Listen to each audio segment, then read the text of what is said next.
I am Coach Hugh of NXG Combat Sports. I am a kid/adult kickboxing instructor here. And today I'm going over a couple different ways you can disguise leg kicks using your hands, your feet, and different other setups that you can use, including your eyes, to make people fall and pay attention to your hands, other types of kicks, and then it all eventually leads to more leg kicks that will eventually dead the nerves in their legs and lead you to a miraculous win, right? So, first and foremost, I want you guys to take notes because we're not here to mess around. We're here to actually give you stuff. Like, I don't want you to just watch the video, go on without your day, and then just do nothing with it. This is supposed to be helpful for you, right? So, first and foremost, your eyes. Where you look is important. If you make, it's not just where you look, but it's also how you look. If you look relaxed, they don't know what's coming, right? But if you kind of make the face like the I want to punch you face. Like if you just want to really punch someone, you got a face that you're gonna make, right? And you set a pattern with that face. Like they see the face, then you throw the 1-2. They see the face, then you throw the 1-2. They see the face, they're expecting a 1-2, and then you throw a 1-2 feint, and pow, leg kick, right? Because when people see hands, not only do they cover up more, they start pawing, they start trying to parry, which blocks their vision from seeing their legs, but it also makes them bunker down. Most people will bunker down when they see punches coming. 1-2, they bunker down. And if they bunker down, that's going to make it so much easier for you to just snap their leg off, right? So that's one way. You can set a pattern by using your facial expressions, your eyes, where you're looking to make them nervous and unsure of where you're going. The other way that I mentioned was punching and setting patterns, right? Going up high. Boom, boom, boom, boom. Boom, boom, boom. Boom, boom, hey, hey. Right? But there's another way you can also make people more wary of your leg kicks, and it's actually by throwing less leg kicks. I know it sounds stupid, but give me a second, right? So let's say you really want to throw leg kicks and land and just make that guy's like nerves in his legs just dead, right? Let's say you start off by throwing a couple leg kicks, right? You set the pattern. Boom. Boom. He starts to check. He starts to bring his leg up high. He starts turning his leg over. And from that, now it's going from your shin to the back of their calves or the back of their thighs to shin on knee, shin on shin. And no one wants to throw leg kicks that lead to shin on shin or shin on knees because most times the thrower, the person who throws the actual leg kick, is going to be more hurt than the person defending, right? So how do you make them mess up? How do you make them nervous? How do you make them hesitant and not check in time, not be able to react in time, right?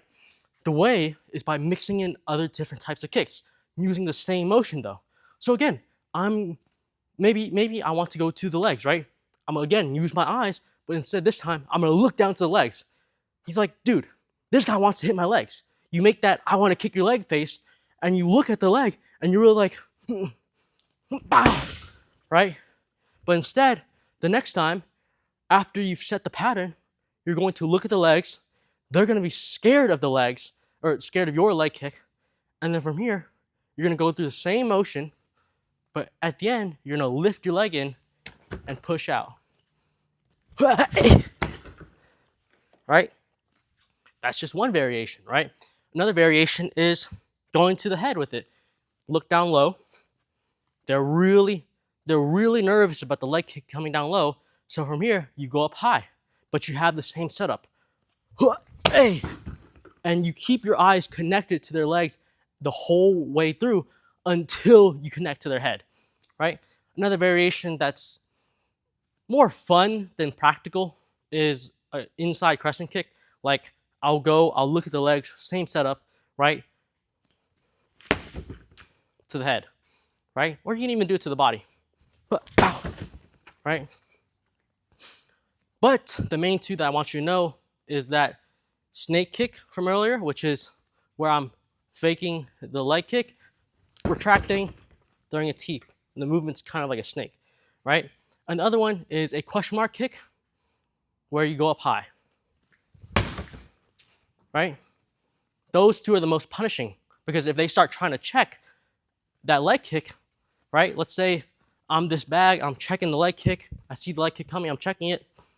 What's gonna happen is they're gonna be on one leg. And if they're on one leg, I'm going to kick under that leg, sweep under it, pull it back in, and just teep their body off, right? Gonna push them far away. And that's punishing. Now they're gonna be scared and nervous to check. Because like, hey, if I check, that might leave me susceptible to being pushed away and possibly fall. And the other one is even more dangerous, which is a head kick, right? They're gonna be nervous to check because if they start checking, but it starts to be a head kick, now they're off balance and then now they're falling this way, right? Maybe they can block it, but now they're falling this way and their guard isn't as strong to just absorb that kick, right? So if you can master those two, you can also blend in more leg kicks by doing this. Now that they're scared and scared of checking, they're scared of, is it gonna go up high? Is it gonna go to the legs? Is it gonna go to the body? They're scared about the body, the head, and now you go back down to the legs, right? You look up high this time and you act as though, oh, I'm gonna go up high again this time. But really, go back down to the legs, right? There's so many different ways you can make people nervous and hesitant, and as soon as you give them that split-second hesitation on whether it's going to up high, to the body, to the legs, now all three are punishing. Now they're gonna freeze up every single time you just move your legs, right? They're gonna be scared, they're gonna be hesitant on what to do. And in that window of opportunity, you can throw any kick you want, regardless, right? It has to be the same setup though, right? It has to come from down here because now they need to believe it's a leg kick. Boom, boom. Maybe it's a teep. Maybe it's a head kick. Maybe it's gonna be a head kick and it's gonna actually go down to the body. Maybe it's gonna be a head kick and it's gonna go back down to the legs. Maybe it's going to be a teep, but really it's a head kick, right? There's so many different ways you can blend it in and just make people nervous, but the main key is using your eyes, using your hands, setting patterns, boom, boom, boom, and also setting up different types of kicks so that they're hesitant on, should I check? Should I block? Should I just move my leg out? What should I do? As soon as they start hesitating about that, that's when you can mix it up, right? If you guys like this video, make sure you guys like, comment, subscribe. And if you guys really, really like this video, make sure you guys go to my Instagram and you guys give me a follow, send me a message. And if you guys have any coaching inquiries, make sure you go to my Instagram, send me a DM. And if you did eventually end up taking notes, I want you to leave those notes down in the comments below. With that being said, thanks for watching.